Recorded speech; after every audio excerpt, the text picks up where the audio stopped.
This is my 12.1 digestion video. Starting with the brachii cavity, also known as the mouth, the food obviously enters here and is then chewed and broken down into a state where it can be swallowed. Here the saliva gland produces saliva obviously, which contains an enzyme called amylase.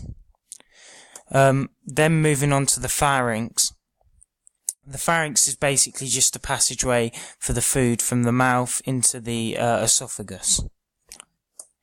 In the esophagus, this is a muscular tube that then contracts to push the food down into the stomach. It also prevents any chewed food potentially moving back up towards the brachii cavity. Moving on to the stomach acts as an acid bath to break down food into a slush-like form, also known as cheam, and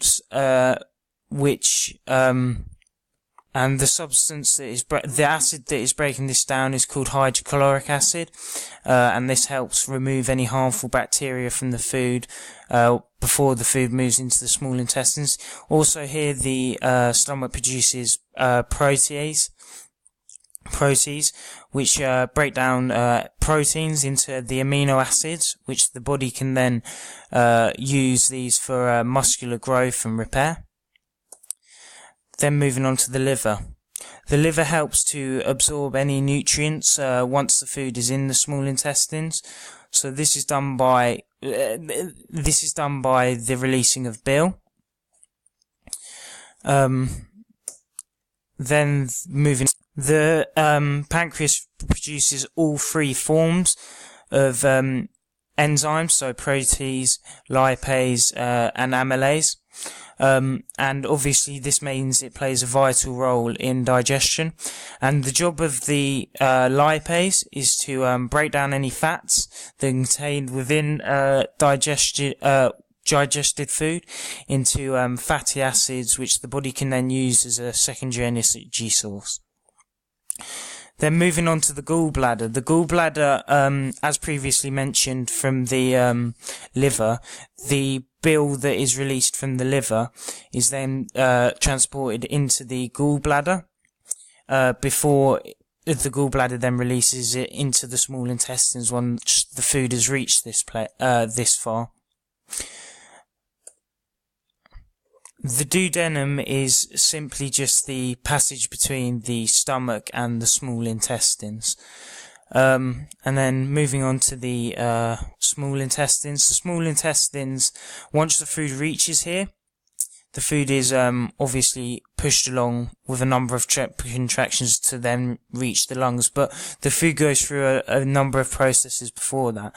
So while the food is in the small intestines, the food has the helpful and useful nutrients removed from it from the bile that was mentioned earlier, that is being held into the gallbladder until reaching the small intestines.